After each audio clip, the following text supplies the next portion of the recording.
दुनिया की सबसे पहली यूनिवर्सिटी कौन सी होगी और आखिर किसने बनवाई होगी?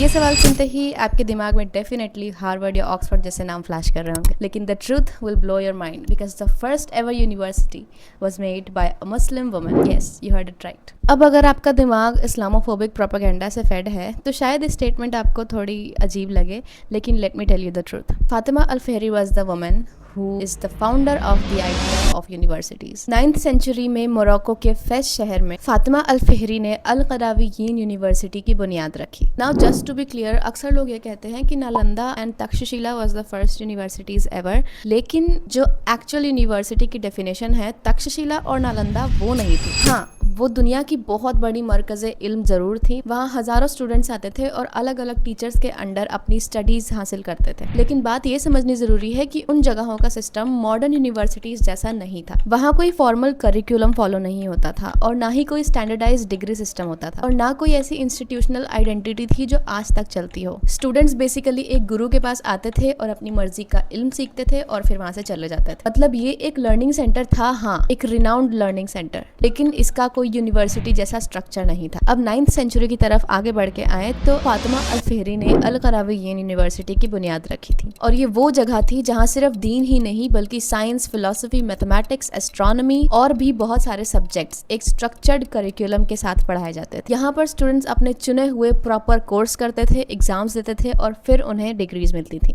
ये वही मॉडल है जिसको बाद में यूरोप ने अपनाया और जिस मॉडल को आज भी सारी यूनिवर्सिटीज फॉलो करती हैं। इसलिए यूनेस्को और गिनीज वर्ल्ड रिकॉर्ड्स दोनों ही कहते हैं कि al Qarawiyyin is the first real university. I mean it's ridiculous to even think about that कि जब यूरोप में लोगों के पास दूर दूर तक एजुकेशन राइट्स तक नहीं थे, तब इस्लाम ने, और वो भी एक मुस्लिम वुमेन ने, इस दुनिया को इल्म का चिराग दिया। अक्सर लोग ये कहते हैं कि इस्लाम वुमेन को राइट्स नहीं देता, मुस्लिम वुमेन को सिर्फ पर्दे तक बांध कर रख दिया है, लेकिन इस्लाम से ज़्यादा राइट्स इस दुनिया ने वुमेन को कभी नहीं दिए। You will only know it जब आप खुद इस्लाम को जाने और समझें, जब आप खुद इस्लाम की हिस्ट्री उठा के उसे जानें। इस्लाम ने वुमेन को इल्म और इज्जत के साथ इस पूरी दुनिया पर अपनी लेगेसी बिल्ड करने तक का हक दिया है। मतलब आज जब लोग यूनिवर्सिटीज की क्लासेस में बैठकर लेक्चर लेते हैं और नोटबुक्स खोलते हैं और अपनी डिग्रीज की तरफ अपना सफर शुरू करते हैं, तो असल में वो एक मुस्लिम वुमेन की लेगेसी के साए में होते हैं। And she is Fatima al Fihri, the mother of universities. अब अगर आपसे कोई कहे कि इस्लाम बैकवर्ड है या फिर इस्लाम वुमेन को बाउंडेड रखता है, तो उनसे ये पूछना कि आपने डिग्री कौन सी की है। This is Reshma on the lunar perspective, signing off. अस्सलाम वालेकुम।